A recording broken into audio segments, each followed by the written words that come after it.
Harit batong panulukang sa liga ng sambayanan, halina't kami idangal.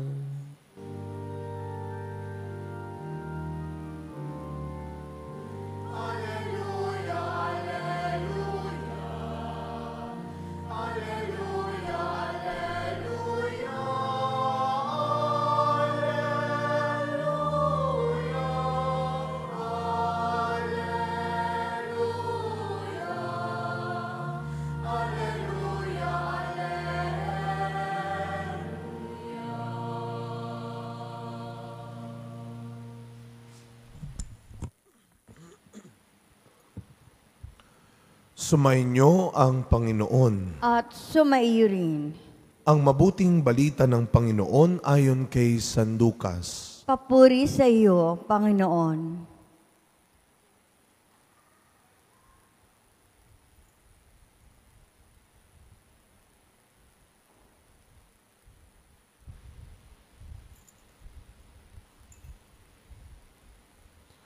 Dumating ang oras ng panganganak ni Elizabeth at nagluwal siya ng isang sanggol na lalaki. Nabalitaan ng kanyang mga kapitbahay at mga kamag-anak na siya'y pinagpala ng Panginoon at nakigalak sila sa kanya. Nang 8 araw, dumalo sila sa pagtutuli ng sanggol. Zacarias sana ang ipangangalan sa kanya, gaya ng kanyang ama. Ngunit sinabi ng kanyang ina, hindi, Juan ang ipangangalan sa kanya. Subalit wala isa man sa iyong mga kamag-anak ang may ganyang pangalan, wika nila. Kaya't hinudyatan nila ang kanyang ama at tinanong kung ano ang ibig niyang itawag sa sanggol. Humingi siya ng masusulatan at sumulat ng ganito, Juan ang kanyang pangalan. At namangha silang lahat. Pagdakay, nakapagsalita siya at nagpuri sa Diyos. Natakot ang lahat ng kanilang kapitbahay. Ano pat naging usap-usapan sa buong kaburulan ng Judea ang mga bagay na ito. Pinakaisip-isip ito ng lahat ng nakaalam at ang kanilang tanong, magiging ano nga kaya ang batang ito? Sapagkat maliwanag na sumasa kanya ang Panginoon. Mga kapatid, ang mabuting balita ng Panginoon. Pinupuri ka namin, Panginoong Heso Kristo. Good morning po sa inyong lahat. Good morning po, Father. Batiin natin ang mga katabi natin. Good morning. Good morning. At tayo po ay nasa pang-ilang araw na?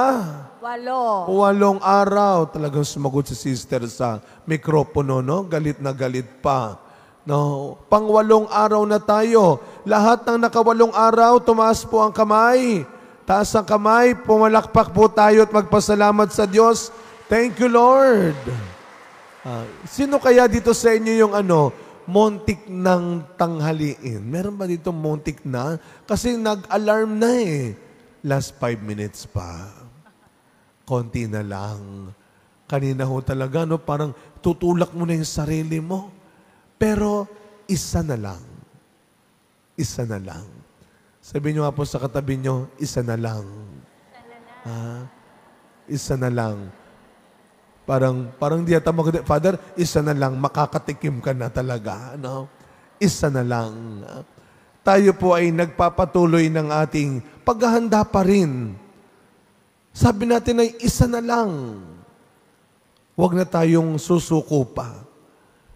Huwag na tayong susuko pa dahil isa na lang.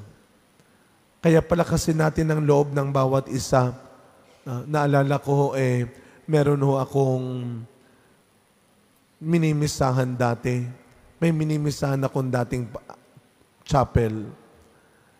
Alam niyo kaming mga pare, kahit na kuminsan nakakalimot kami at nagkukulang, sobra tayong nagpapasalamat sa mga kapatid nating naglilingkod dito sa simbahan, ang mga volunteers.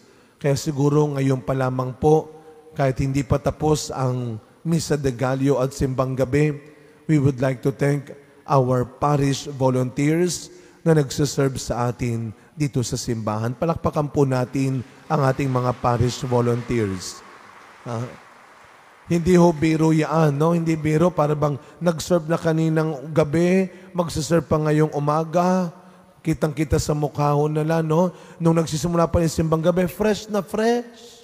Tingnan nyo ngayon, mukha na kaming zombie. Talaga naman pinipilit namin, nakakalahati na lang talaga yung mata namin nakabukas. Pero para kay Lord, para sa paglilingkod, meron po ako minimisahan noon, mayroon pong isang nagsiserve na nakakailang misa na siya. Nakakailang misa na siya nagsiserve. Kaya anong parang pangatlo, pang-apat, sabi niya, nakakapagod. Gusto ko magpahinga. Gusto ko namang magpahinga. Alam mo ninyo, nagulat sila. After lang ng ilang days, pagkatapos nung pagsiserve na yon, nabalitaan nila, namatay. Namatay itong servant na ito. Biglaan. Sabi ko, kasi naman siya, hindi niya niliwanag kay Lord kung anong pahinga ang gusto niya. Yung sandali lang o pang matagalan. Mukhang naibigay yung pang matagalan na.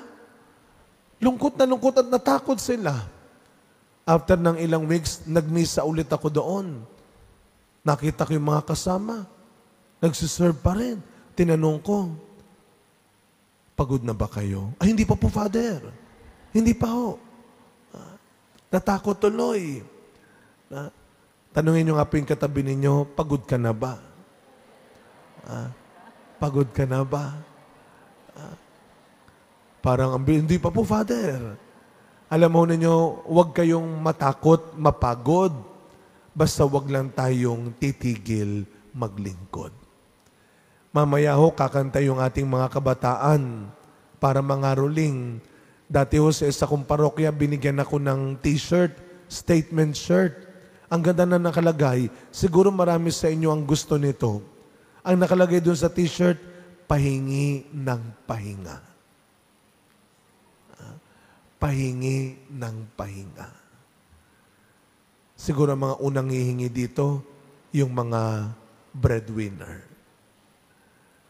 Ang unang hihingi. Ang nanay, ang tatay, ang panganay.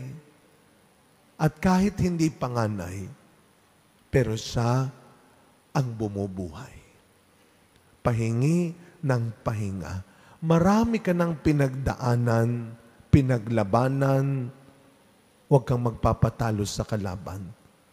Kaya mo yan. At saan natin hinuhugot? Saan kinukuha ang lakas na ito? Sa awa ng Diyos. Sa awa ng Diyos pa rin. Yung aking kamag-anak sa Bicol, kababalik lang, kahit 3 araw lang, sabi niya sa akin, nung lola ko, nako Noy, alam mo, buti dito, umaaraw. Sa Bicol ngayon, umuulan na naman. Bumaha. Dati ho, nung kami ay seminarista, doon sa Karamuan, sa Bitaogan, sa isla ng Bitaogan, nag-apostolate kami.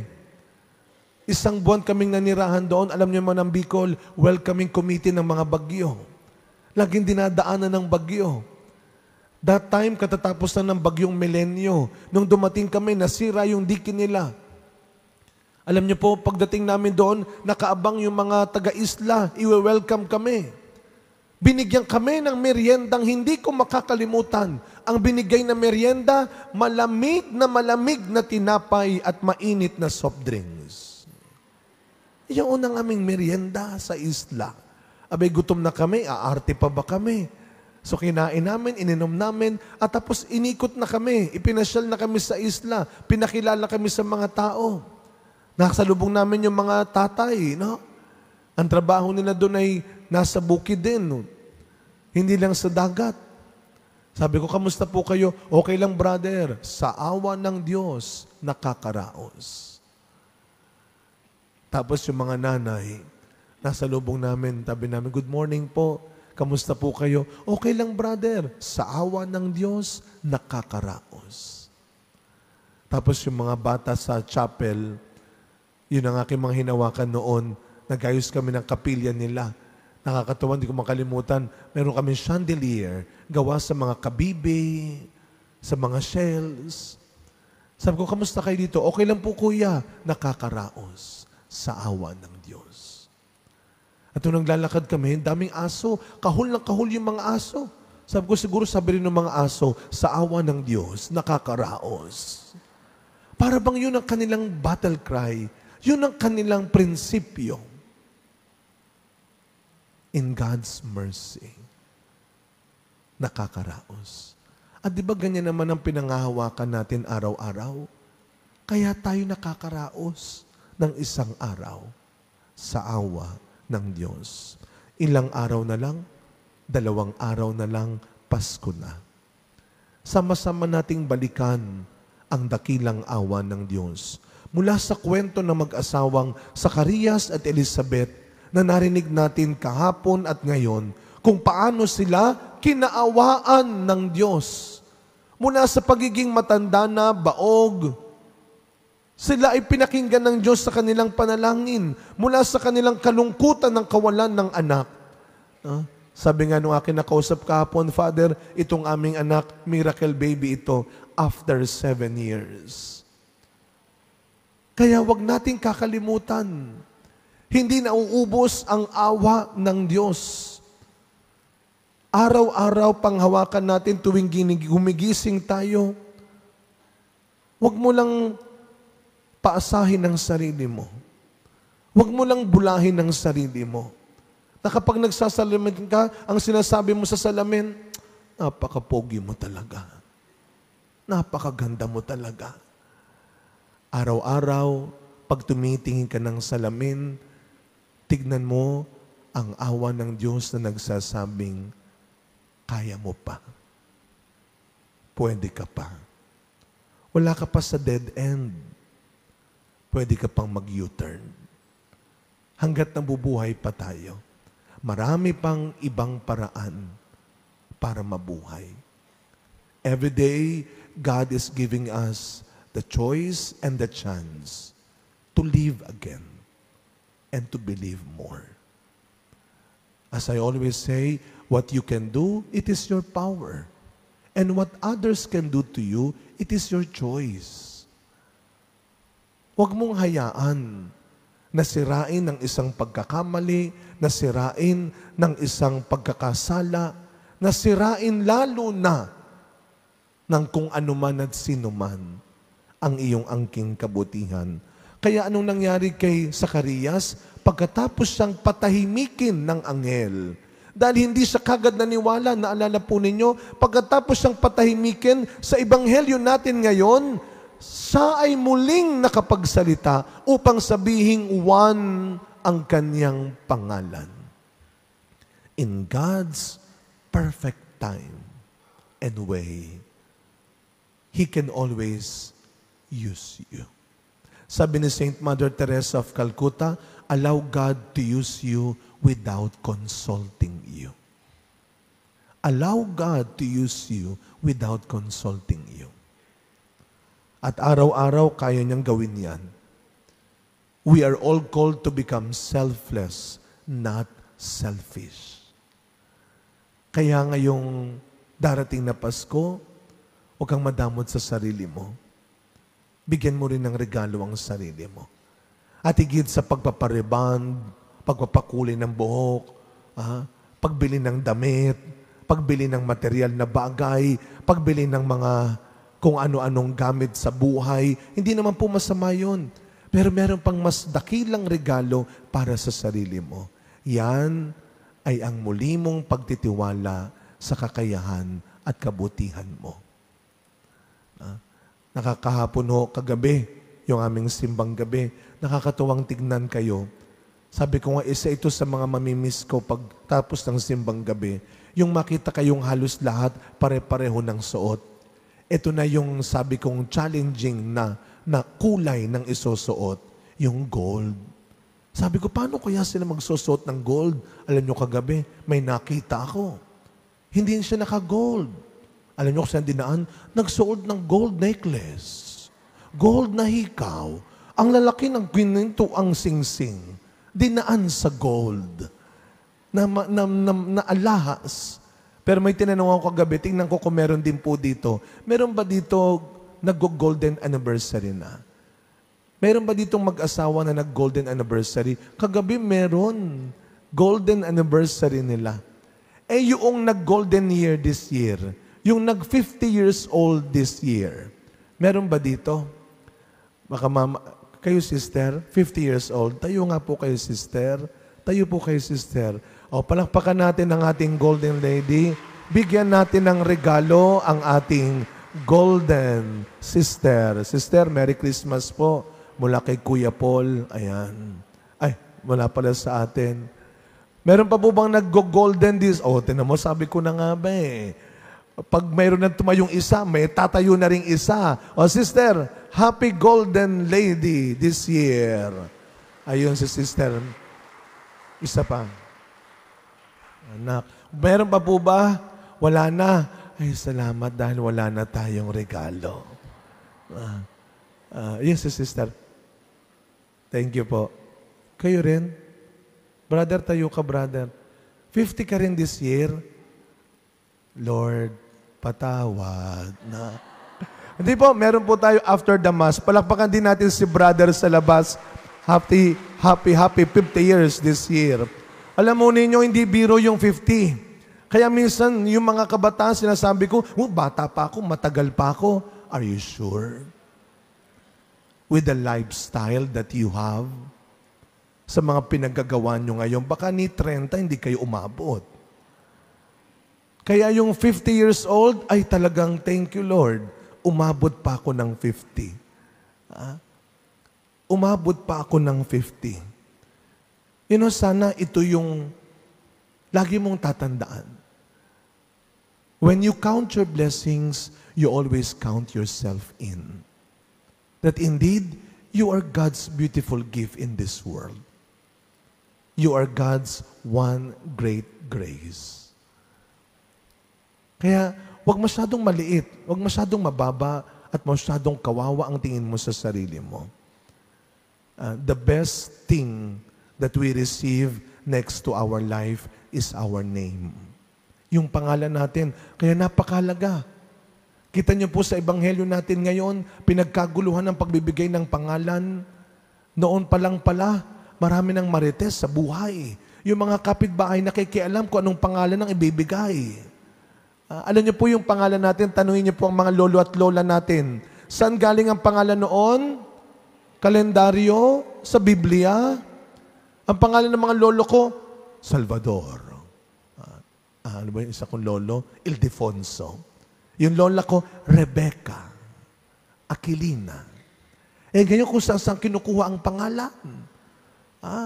Pinagsasama yung pangalan ng nanay, nung tatay. Ang tatay, Badong. Ang nanay, Lotlot. Pinagsama, Balot ang pangalan. Kung saan kinukuha ang pangalan.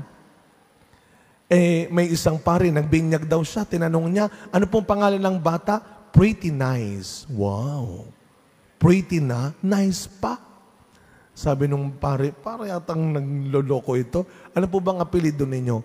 Kagandahan. Aba, talagang nanloloko na ito. Pretty na, nice pa, kagandahan pa. So sabi nung pare, naku, tama na nga ho at magbinyagan na tayo. Nung ako po ay bagong pare, magbe-bless ako ng bahay. Wala pa yung magsusundo. Tumambay ako sa guardhouse namin. Habang naghihintay ako, may dalawang babaeng papalapit, nagtatalo. Ano kang pinagtatalunan nito?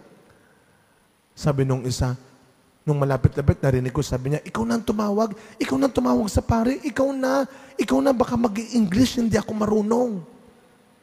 Because of my name, Hans. Akala, foreigner. So, lumapit na yung dalawa, sabi nung babae, guard, pwede kay Father Hans.